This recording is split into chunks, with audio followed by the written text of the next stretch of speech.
Good afternoon सभी को। आपका इस YouTube चैनल पर बहुत बहुत स्वागत। मैं गिरीश कुमार आज के इस लेक्चर में क्लास 10 का जैक मॉडल पेपर का सॉल्यूशन लेकर आया हूं। आप सभी का स्वागत है। आप अच्छे से तैयारी करो और रिजल्ट अच्छा करनी है। तो ज़्यादा समय नहीं गंवाते हुए मैं शुरू करता हूं इस मॉडल पेपर के सॉल्यूशंस के लिए। आप तैयार रहें। देखिए यहाँ क्वेश्चन नंबर 1 में कह रहा है कि प्राइम फैक्टराइजेशन। आपका क्लास 10 में ये क्वेश्चन पहला नंबर क्वेश्चन आपको जरूर एग्जाम में दिखाई देगा कि अभाज्य गुणनखंड है ना, किसी भी संख्या का यहाँ दिया रहेगा। आप एक बार देख लो, जरूर सीख जाओगे।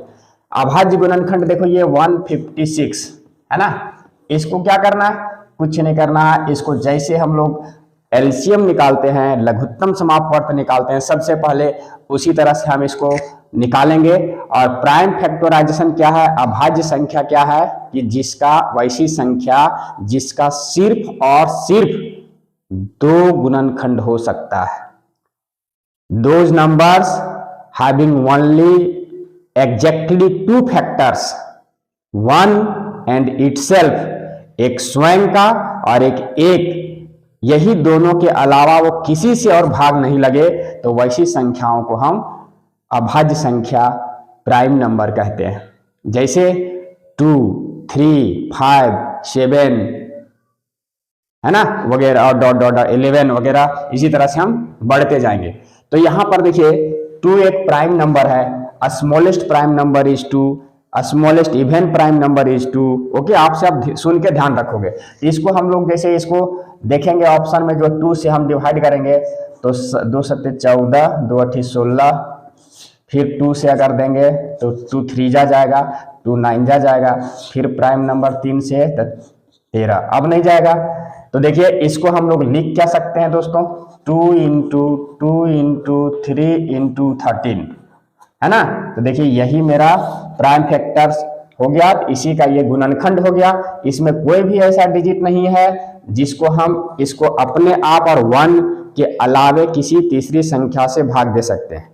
तो ये ध्यान में रखना है कि जब भी अभाज्य गुणनखंड की बात हो, प्राइम फैक्टराइजेशन की बात हो, तो एलसीएम के रूप में हम इसको ऐसा तोड़ेंगे और यहाँ पर कोई भी संख्या ऐसी नजर नहीं आनी चाहिए जिसको हम उससे खुद से और 1 के अलावे किसी तीसरी संख्या से भाग दे पाए।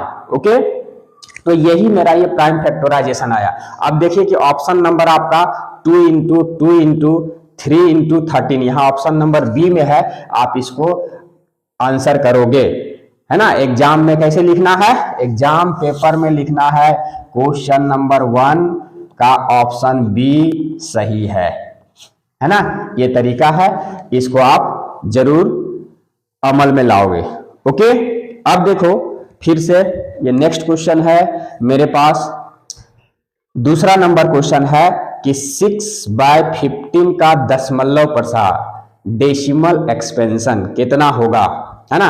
सबसे पहले अगर आपको छकाने के लिए यहाँ पर डेसिमल एक्सपेंशन पूछे और इसको सबसे पहले अगर कोई चीज से कटे, यहाँ पर देखिए जैसे ये 6/15 है ना। तो 6/15 को हम पहले स्मॉलेस्ट रूप में चेंज करेंगे। जैसे इसको डिवाइड करो तो 2 3 जा 16 और 2 5 जा 15। अब यहां से करने के बाद हमको पता चलेगा कि जो ऑप्शंस है, यहाँ ऑप्शन हमने एक ही लिख के रखा है, समय बचाना है, आपको सिर्फ जानकारियां देनी है। यहां पर देखो क्या करना है कि the fraction p/q q not equal to 0, ये रेशनल नंबर का डेफिनेशन है। इसी टाइप से कोई फ्रैक्शन आएगा इज अ टर्मिनेटिंग, यहां देखिए ये टर्मिनेटिंग मतलब होता है शांत दशमलव। Only when prime factors of q are 2 and 5 only.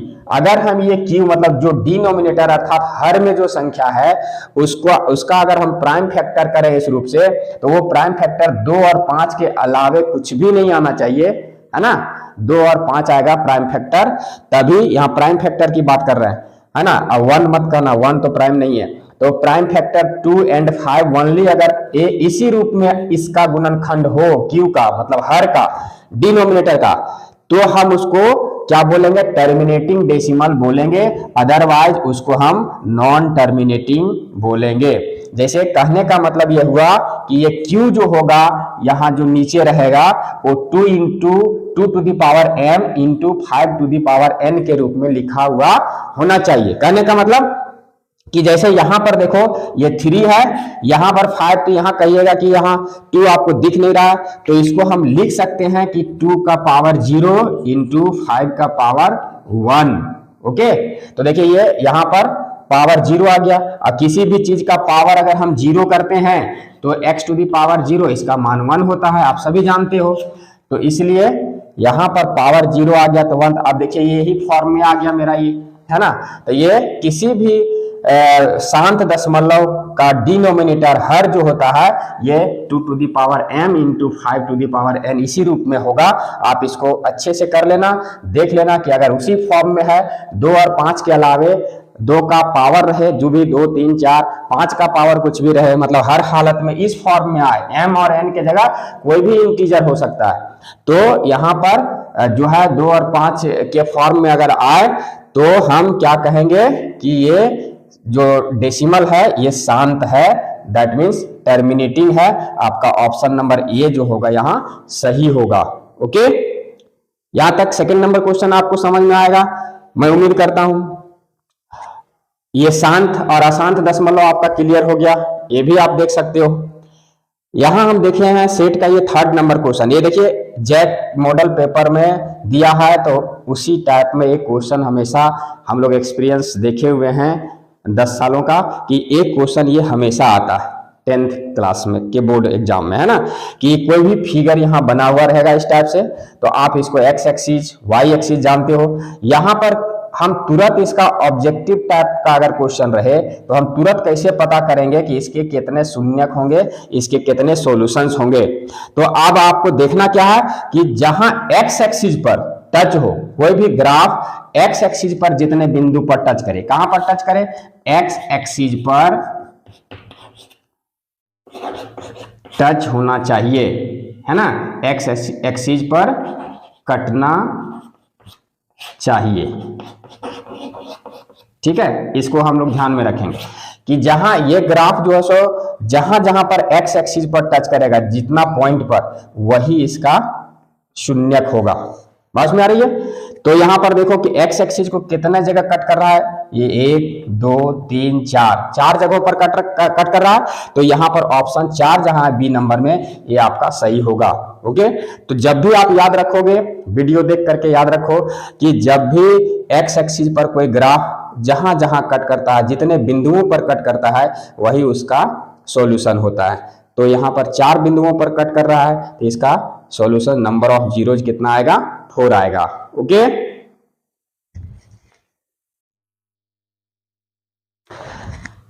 देखिए दोस्तों नेक्स्ट क्वेश्चन, ये 4 नंबर क्वेश्चन है आपका।